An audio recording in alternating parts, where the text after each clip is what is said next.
আমি এখনও যাইনি। এখনও আমার যে যতটুকু কাজ বাকি আছে ওটা যদি আমি প্রপার না করি তাহলে আসলে আমার ক্যারেক্টারটা দাঁড়াবে না। সো ওই জায়গা থেকে তো ডেফিনেটলি ওই চ্যালেঞ্জটা আছে।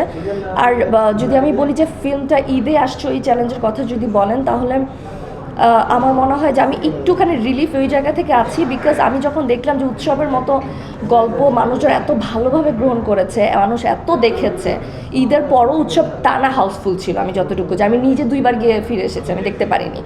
সো ওই জায়গা থেকে আমার মনে হয়েছে যে গল্পটা এত সুন্দর, এত চমৎকার। এই গল্প আসলে মানুষ যেভাবে এখন গল্প ভিত্তিক দর্শক হয়ে গেছে, ওই জায়গা থেকে এখন আসলে আমি ওই চ্যালেঞ্জটা একটু কম ফিল করছি, বিকজ আমার মনে হয় মানুষ এখন গল্প দেখতে চায়, আর আমাদের গল্পটা মানুষ ডেফিনেটলি দেখবে, এরকম একটা গল্প।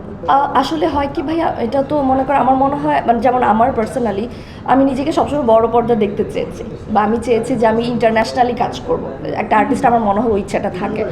সো ওই জায়গা থেকে আসলে তো ডেফিনেটলি যখন এত ভালো একটা অফার আসছে এটা তো আমি না করতে পারি না, আর ওটার জন্য একটা প্রিপারেশনও দরকার পড়ে। সো সব কিছু মিলে একটা নাটকে গ্যাপ পড়েই যায়।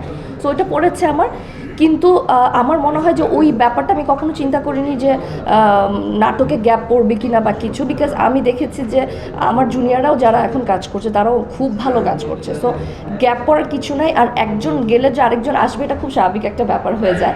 কিন্তু তার মানে এই না যে আমি মেহজাবিন আপুর জায়গা কখনো নিতে পেরেছি। মেহজাবিন আপু কিন্তু নাটকে যেটা ছিল ওই জায়গাটা আমি কখনোই নিতে পারবো না। সো যে যার জায়গা ওইটাই থাকে আসলে। হ্যাঁ, তো ওই জায়গা থেকে আসলে আমার মনে হয় না গ্যাপের কিছু আছে। নতুনরা খুব ভালো করছে, নতুনদেরকে দর্শকরাও খুব ভালোভাবে নিচ্ছে। তো আমার জায়গা থেকে আমি শুধু এতটুকু বলতে পারি যে হ্যাঁ, অবশ্যই আমি তো ফিল্মে কন্টিনিউ করতে চাই। সো আমি যখন ফিল্মে করবো হয়তো বা সামনে, তখন হয়তো নিজের প্রিপারেশনের জন্য আমি একটু গ্যাপ নিব, বাট আমি কখনো নাটকটা ছেড়ে দিব না। আমি অবশ্যই ওই ধরনের যখন গল্প আসবে আমার কাছে, বা ঈদে হোক, ঈদ ছাড়াও আমি কাজ করব ডেফিনেটলি। শুধু বড় পর্দার জন্য যতটুকু প্রিপারেশন বা ক্যারেক্টারটার জন্য যতটুকু সময় দরকার, ওই সময়টা দেওয়ার পর গিয়ে আমি নাটক চিন্তা করবো। একদমই এই ব্যাপারটাতে আমার ভয় নেই ভাইয়া, বিকজ গল্পটা তো আসলে আমি এই পর্যন্ত আমি যখন ভাইয়াকে বলেছি আমি করতে চাই, তারপর আমি 3 থেকে 4বার ভাইয়ের মুখে গল্পটা শুনেছি।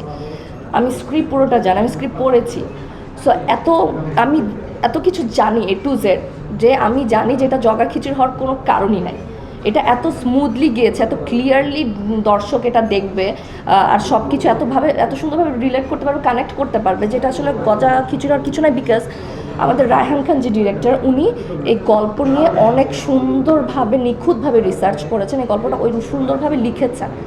তো এইটার মধ্যে আমি নিজে কাজ করতে গিয়ে যতটুকু বুঝেছি, আর আমি শুনেছি বা দেখেছি যে এই গল্প মানুষ কোথাও গিয়ে বলবে না যে এটা এমন কেন হয়ে গেল, এটার সাথে তো এটা কোনো মিল পাচ্ছি না, এই জিনিসটা হওয়ার কোনো চান্সেসই নেই। বিহাইন্ড দ্য সিনে এতটুকু বলবো যে আমার একটা মেকআপের একটা ডিফারেন্ট একটা মেকআপের কাজ আমার হয়েছে এই মুভিতে। এটা প্রস্থেটিক মেকআপ ছিল, যে মেকআপটা করতে 5 থেকে 6 ঘন্টা সময় লাগে, আর ওইটা করার পরে না আপনি কিছু খেতে পারবেন, না আপনি কোনো পানি পান করতে পারবেন, না আপনি কোনো ওয়াশরুমে যেতে পারবেন, যতক্ষণ পর্যন্ত না আপনার কাজটা শেষ হচ্ছে।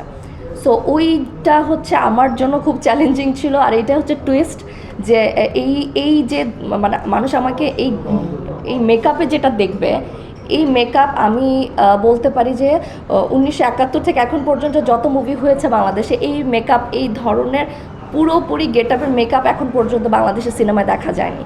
সো এটা আমি বলবো যে মানুষজন অবশ্যই যাতে এটা দেখতে আসে, অ্যাটলিস্ট মেকআপের যে অবস্থাটা দেখবে, দেখলে বুঝবে যে আসলে এটা করতে গিয়ে আমরা কতটা কষ্ট করছি, স্পেশালি আমি। Next level, well done, side by side, fridge.